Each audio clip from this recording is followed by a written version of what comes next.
Captain Jace Morrow stood tall on the deck of the shuttle as it descended toward the alien planet's surface. The sky was a strange shade of violet, with swirling clouds that seemed almost alive. The air was thick, humid, and carried a scent Jace couldn't place.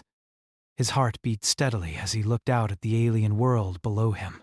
He wasn't sure whether he was more anxious or excited.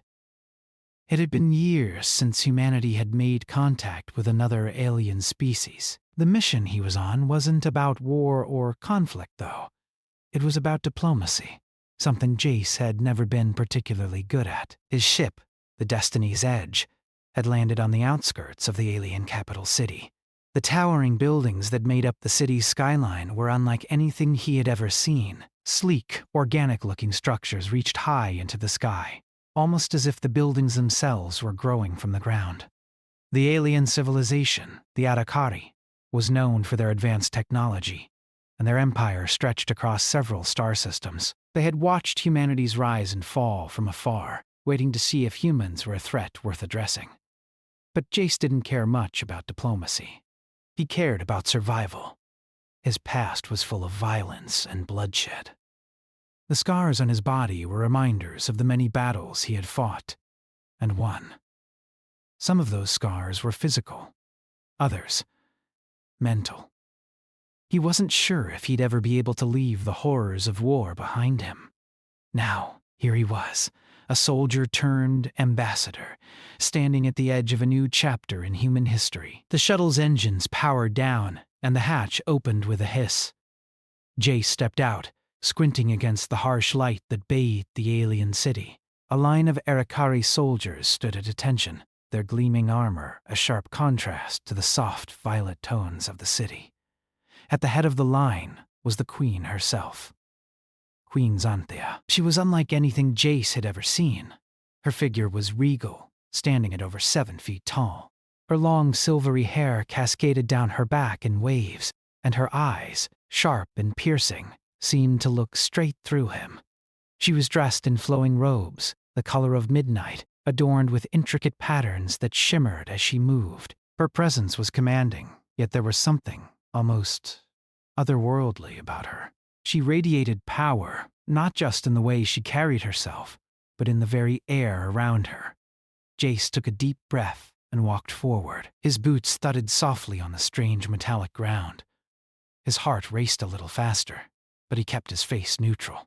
The Queen's gaze never left him, her eyes narrowing slightly as he drew closer. He wasn't sure why, but the way she looked at him made him feel like she was studying him, weighing him in a way that made him uneasy. "You are Captain Jace Morrow of Earth." The Queen's voice was smooth, almost melodic. "The first human to set foot on our world." Jace nodded stiffly. "That's correct, Your Majesty." There was a pause as Queen Xanthia studied him for a moment longer.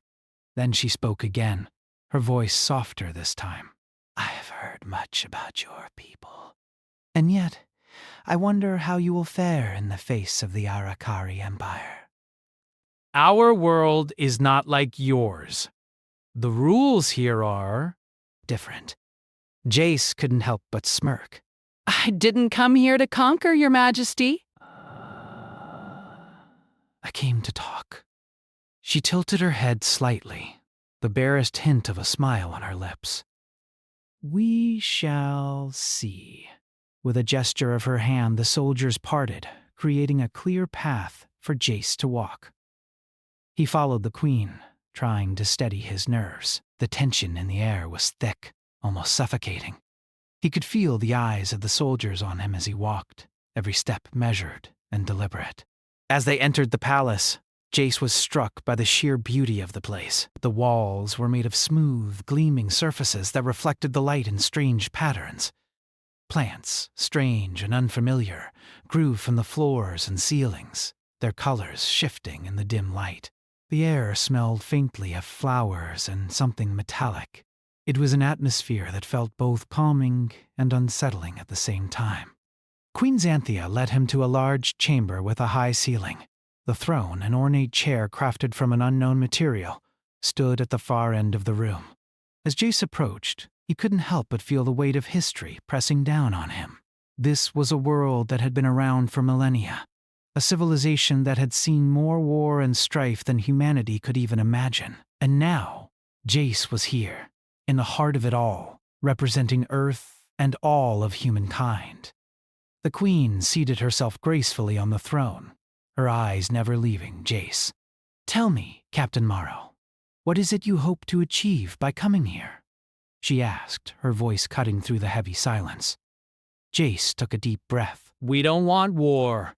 Humanity has been through enough of that already. "We're here to find common ground, to explore the possibility of cooperation between our peoples." The Queen's eyes flickered for just a moment, as though she was considering his words carefully. She leaned forward slightly, studying him with a curiosity that was almost unnerving. "Cooperation, you say?" She smiled, but there was a sharpness in her expression. "I wonder, Captain, if your people are truly ready for that." Before Jace could respond, something strange happened. A sharp pain shot through his arm. It was sudden and intense, making him flinch slightly. He'd had the wound for years now, but it had always been a dull ache. Today, it felt like something was stirring within the scar, a deep, burning sensation that threatened to take him to his knees. The Queen's eyes locked onto the movement, her gaze fixed on Jace's arm. The pain worsened, and Jace had to fight to keep his composure. He clenched his jaw, refusing to show weakness. But as he shifted his arm, he caught the Queen's eyes once more. This time, there was no mistaking the look on her face. It was one of recognition. For a moment, the room seemed to fall into an eerie silence. The Queen's gaze shifted from his arm to his face, and in that brief instant, Jace saw something in her eyes that he didn't expect. Fear. She rose from her throne, her movements fluid and graceful, her guards tensed, their spears raised slightly, as if waiting for an order. The air around them crackled with tension. Jace's mind raced. What was happening? Why did she look so afraid? "I know that wound," the Queen said quietly, her voice barely a whisper. "That scar." Her voice trailed off, and for the first time Jace saw a flicker of uncertainty in her eyes. "It is a mark of someone who has survived the impossible." Jace stared at her, confused. "What do you mean?" he asked, his voice tight. The Queen's guards lowered their spears slowly, as if in reverence. The fear in the room was palpable. They spoke of a warrior who survived against an enemy like none other. A human who faced the greatest of our enemies and lived. Your wound. She shook her head slowly, almost in disbelief. "It is the same mark." Jace's heart skipped a beat. His mind raced, trying to make sense of what the Queen was saying. He had been through many battles, but he had never heard of anything like this. How could she know about the wound? No one had ever seen it before, except for those who fought alongside him. And yet, here she was, acting as though this scar held some kind of power, something beyond his understanding. For a moment, Jace was unsure how to react, but then the Queen spoke again, her voice barely a whisper. "You are not just a soldier, Captain Morrow. You are something more. And now, I understand why your people are so dangerous." Jace swallowed hard. "What do you mean?" he asked, his voice steady despite the growing tension. The Queen's gaze never left his, and for the first time, Jace felt a strange sense of clarity. The Queen wasn't just afraid of him. She was afraid of what his people could become, what humanity could become. Without another word, the Queen turned away from him, her guards following her lead. The silence hung heavily in the air, broken only by the sound of Jace's breath. Something had shifted in that moment, something he couldn't fully understand. But one thing was clear: humanity had just become something far more dangerous in the eyes of the Arakari Empire. Jace Morrow sat alone in the chamber, the quiet hum of the palace surrounding him like an unsettling lullaby. The strange feeling that had overtaken him earlier, when the queen had first seen his wound, still lingered in his mind. Her reaction was something he couldn't shake off. He had seen many enemies tremble in fear, but never had he seen such an intense, almost reverent fear in anyone's eyes, especially not someone of her power. The queen had left him there, her guards standing at attention around him, their sharp gazes never leaving his form. Jace shifted uncomfortably in his seat, his hand instinctively brushing over the scar on his arm. The pain from it was dull now, but it had flared up in the queen's presence, something that had never happened before. As he traced the long, jagged mark with his fingers, memories flooded back, and Jace found himself lost in thought. It was a reminder of the battles, the wars that he had fought, and the countless lives lost along the way. But it was also a symbol of survival, a mark that had come to define him in ways he couldn't explain. The first time he had received the wound was years ago. The year was 2473, and the United Earth forces were engaged in one of the most brutal wars humanity had ever known.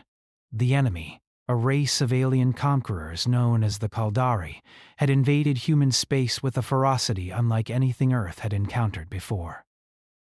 The Kaldari were ruthless, armed with weapons that could shatter entire fleets, and they showed no mercy to the humans who fought against them. Jace had been part of a strike team sent to a remote mining colony on the edge of human territory. The mission was supposed to be simple: eliminate a small Kaldari outpost and secure the area. But what they didn't know was that the Kaldari had already established a base there, much larger than anticipated, and they were preparing for an all-out assault. The battle had been swift, violent, and unforgiving. Jace had fought alongside soldiers he knew he could trust, but no one was ready for the sheer intensity of the Kaldari forces. In the chaos, Jace had been separated from his team, his radio cracked and useless, the sounds of battle deafening in his ears. He remembered the moment as if it had just happened, the heavy, metallic footsteps of Kaldari soldiers echoing through the smoke-filled air, the glint of their silver armor catching the light as they charged toward him. Jace had drawn his plasma rifle and fired, taking down 2 of them before he was tackled to the ground by a third. His weapon was knocked from his hands as he struggled to break free, the Kaldari's cold, unfeeling eyes staring down at him.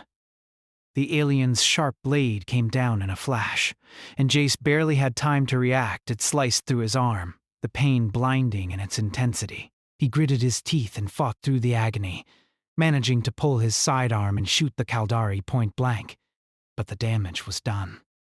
His arm hung uselessly at his side, blood pouring from the wound. For a moment, he thought he was going to die there, alone and outnumbered. The battlefield was filled with the sounds of laser fire, explosions, and cries for help. His vision blurred, his body growing weaker with every passing second. But somehow, despite everything, he refused to give in. He had dragged himself to safety, crawling through the dirt and debris, his breath ragged. His world was a blur of pain and fear. But he had never been one to give up easily. The memories of his childhood, his training, and his unshakable resolve kept him moving forward. Jace's mind had slipped in and out of consciousness as he was transported to a medical facility where the doctors worked tirelessly to save him. The wound had been severe, and for a time it seemed as though he wouldn't make it. But the medics had done their work, using advanced technologies to repair the damage. They had grafted synthetic tissue over the damaged area, and while the wound healed, it left behind a scar, a permanent reminder of what he had survived. But the scar wasn't just physical. It had changed him in ways he hadn't anticipated. Jace had always been a soldier, but after the battle with the Kaldari, he became something else. He was no longer just a man fighting for survival. He was a symbol of humanity's ability to endure, to fight back against forces much stronger than itself. The scar was proof of that. Proof that no matter how fierce the enemy, humanity would always find a way to survive. The pain from the scar never fully went away. Over the years, it had become a part of him, a constant reminder of the cost of war. But it was also a source of pride, a mark that set him apart from others. He had survived. He had made it through the worst of humanity's darkest days. And every time he looked at the scar, he remembered those who had fought alongside him, and those who had given their lives in the battle. But what had happened today was different. The Queen's reaction to the scar, to the wound he had carried for so long, had shaken him. It was as if she recognized it, as if she understood something about him that even he didn't fully grasp. The fear in her eyes was something he couldn't ignore. She had seen something in him, something in the scar, that had made her hesitate, and that hesitation had spread to her guards, who had lowered their weapons in a silent show of respect. Jace's hand trembled slightly as he withdrew his fingers from the scar. What did it mean? Why had the Queen reacted so strongly? The questions swirled in his mind, but he knew there were no easy answers. He had never been one to dwell on things he didn't understand, but something about this situation felt different. Something told him that he was about to find himself in a situation much larger than anything he had ever faced. The door to the chamber opened suddenly, and Jace snapped out of his thoughts. He looked up to see a figure step into the room, a young Arakari officer, tall and proud in his uniform. The officer's eyes briefly scanned the room before resting on Jace. "Captain Morrow," the officer said, his voice deep and commanding. "The Queen requests your presence. She wishes to speak with you again." Jace stood up, his muscles stiff from sitting too long. His mind was still racing, but he had no choice but to follow the officer. He knew this meeting would be crucial, and he had to keep his wits about him. The Queen had seen something in him, and he needed to figure out what that was before it was too late. As they walked through the corridors of the palace, Jace couldn't shake the feeling that the Arakari were watching him more closely than ever. The guards standing at attention, the whispers he could almost hear in the silence. It was as if the entire palace had been thrown into a quiet tension. The further they moved, the more Jace felt the weight of the situation pressing down on him. When they finally reached the throne room, the Queen was seated, as she had been before. But this time, there was a different air about her, one that was more serious, more calculating. Her eyes met Jace's, and he saw a flicker of something in them. It wasn't just fear anymore. It was something deeper, something that made him uneasy. "Captain Morrow," she said, her voice steady and controlled. "I have had time to reflect on what I saw. Your wound." "It is not just a wound. It is a symbol. And I understand now that it is a symbol of something much larger than just you." Jace remained silent, his heart pounding in his chest. He had no idea where this conversation was going, but he knew it wasn't going to be easy. The Queen leaned forward, her expression intense. "You see, Captain, my people have faced destruction before. We have fought wars that nearly wiped us out. And it is said that those who survive such battles carry something within them. A power, a strength that cannot be measured by any weapon or technology." "I see that strength in you." Jay swallowed hard. "What do you mean?" The Queen's gaze never wavered. "Your wound is the mark of someone who has survived the impossible, and for that, you should be feared." For the first time, Jace understood. The Queen wasn't afraid of him personally. She was afraid of what his survival meant. Humanity, with all its flaws, was more dangerous than she could ever imagine. And the scar on his arm was proof of that. Jace stood before Queen Xanthia, her piercing eyes locked on him, filled with intensity. The tension in the room felt thick enough to cut through with a knife. He wasn't sure how to respond to her words, to the realization that his scar held a meaning far greater than anything he had ever considered. He had fought through countless battles, but this felt different. The very fact that this alien queen feared his survival. It wasn't just a matter of respect. It was something deeper, something that made Jace uneasy.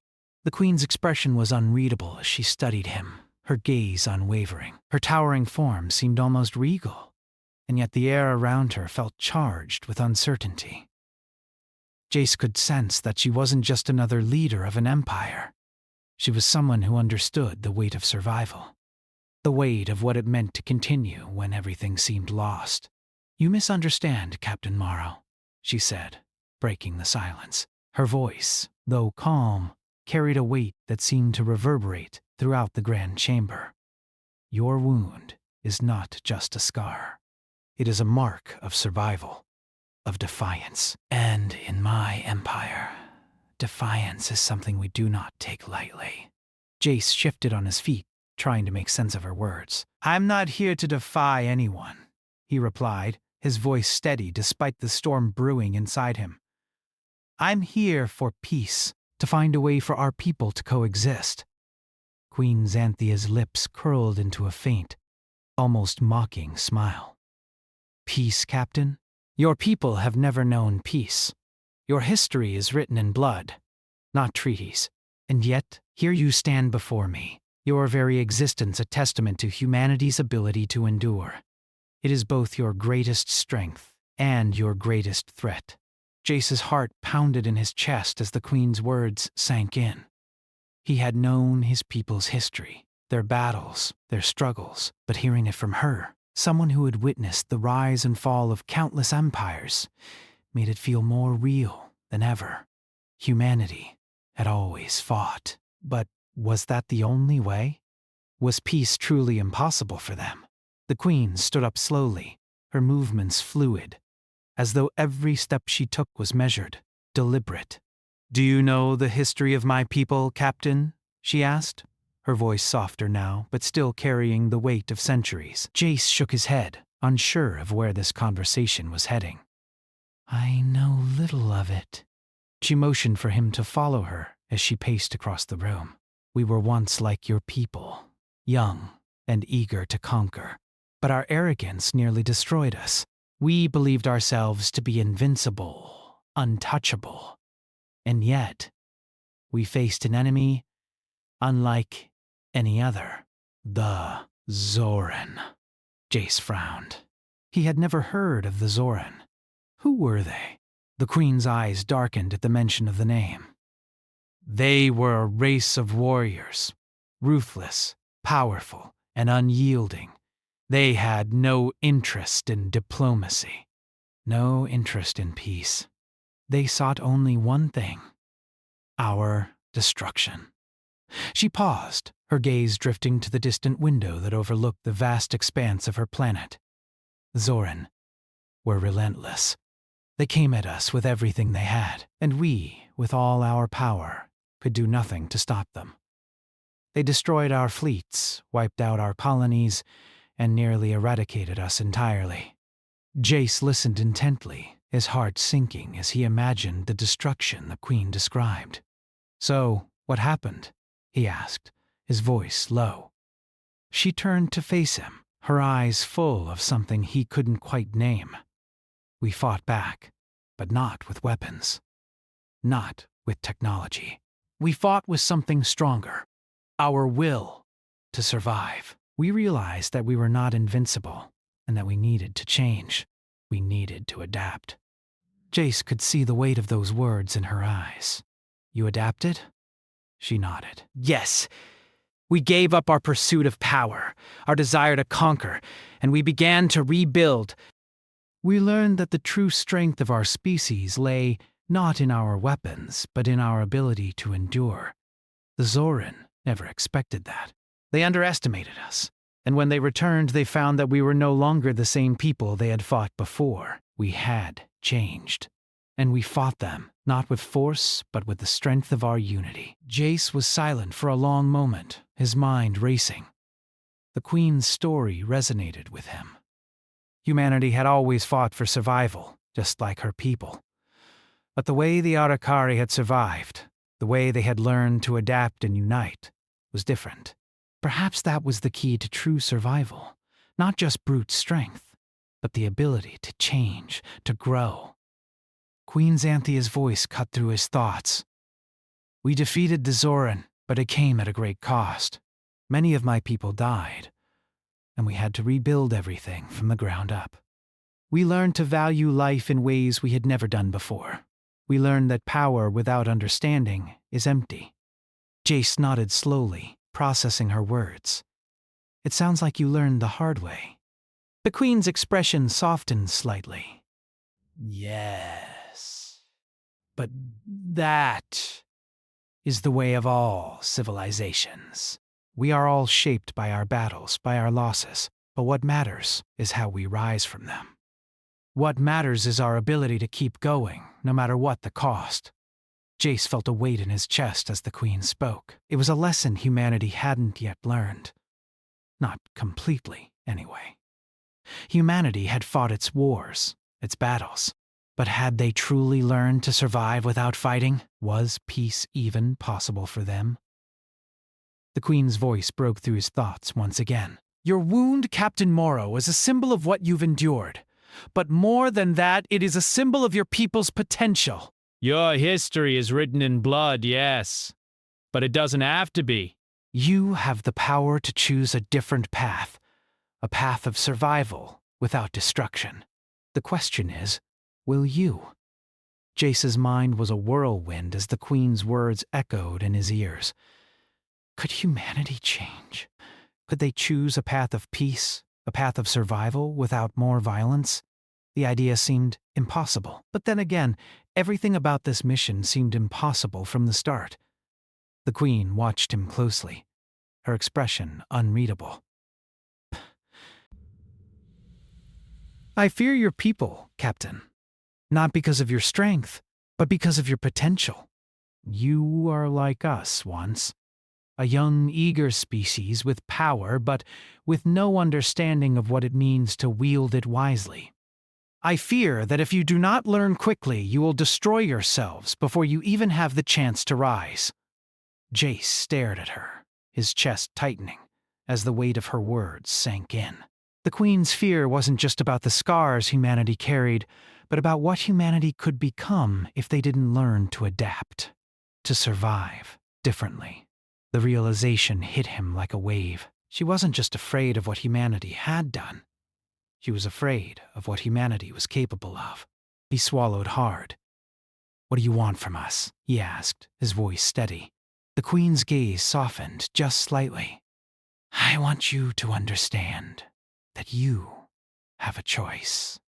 You can choose the path of survival, or you can continue down the path of war. But know this, if you choose the latter, you will face consequences. My empire will not stand idly by and watch you destroy yourselves. Jace nodded slowly, his mind racing. He wasn't sure what to think. The Queen's words had opened his eyes to something he hadn't considered. Humanity's greatest strength wasn't just in their will to fight. It was in their ability to change, to evolve. But would humanity be ready for that? Would they be willing to choose survival over destruction? The Queen stepped back, her expression resolute. We will give you time, Captain Morrow. Time to prove that humanity can change. But make no mistake, you must make that choice soon. Time is running out. With that, she turned and walked toward the far end of the room, leaving Jace standing there, his thoughts heavy with the weight of what had just been said. The fate of humanity, the survival of his people, rested on a decision he hadn't expected to make. As the door closed behind her, Jace stood alone in the chamber, his heart beating faster. The choice before him was clear. But the question was, could humanity rise to meet it? Jace sat in his quarters, staring out of the large window that overlooked the alien world. The planet's surface was a strange sight, with its violet sky and bioluminescent forest stretching for miles. Yet, despite the beauty of the landscape, his mind was far from calm. He couldn't shake the weight of the conversation he'd had with Queen Xanthia. Her words echoed in his mind, over and over again. The fear in her eyes, the way she spoke of humanity's potential, haunted him. He had been through wars. He had fought in battles that seemed impossible to win, and yet he had survived. But now, for the first time, he was questioning everything. Was humanity truly capable of changing? Was it possible for them to survive without more bloodshed? Could they choose peace, as the Queen had suggested? Jace let out a deep sigh, his mind racing with doubts. He had always believed that survival meant fighting, that it was about strength, weapons, and defeating the enemy. But the Queen had shown him another way. She had spoken of survival, not through power, but through unity and understanding. Could humanity really change its ways? Could they learn to value life more than victory? The sound of footsteps broke through his thoughts, and Jace turned to see an Arakari officer entering the room. The officer, a tall figure with dark eyes, bowed slightly in respect. "Captain Morrow," the officer said. "The Queen requests your presence again. She wishes to speak with you." Jace stood up slowly, his mind still clouded. He had no idea what the Queen wanted now. Was she testing him? Had she made her decision about humanity's future? Whatever it was, Jace knew he had to face it head on. The officer led him down the long corridors of the palace, the silence between them heavy. The walls around them were adorned with strange symbols and artwork, some of it depicting battles and moments from the Queen's people's history. The palace itself was a beautiful place, but there was an undercurrent of tension that Jace couldn't ignore. Every step he took felt like it brought him closer to something important. But what? As they reached the throne room, Jace took a deep breath. The large doors opened slowly, and he walked in, his eyes meeting the Queen's once again. She was seated on her throne, her posture regal and commanding. But this time, there was something different in her expression. It wasn't fear or uncertainty. It was something deeper, something that felt like an invitation. "Captain Morrow," the Queen said, her voice soft but firm. "Please, come forward." Jace stepped closer, feeling the weight of her gaze on him. He had been through so many battles, faced so many enemies, but nothing had felt as heavy as this moment. The future of humanity, of his people, rested on what happened next. Would he be able to prove that humanity was ready to change? Or would they continue down the path of destruction, as the Queen feared?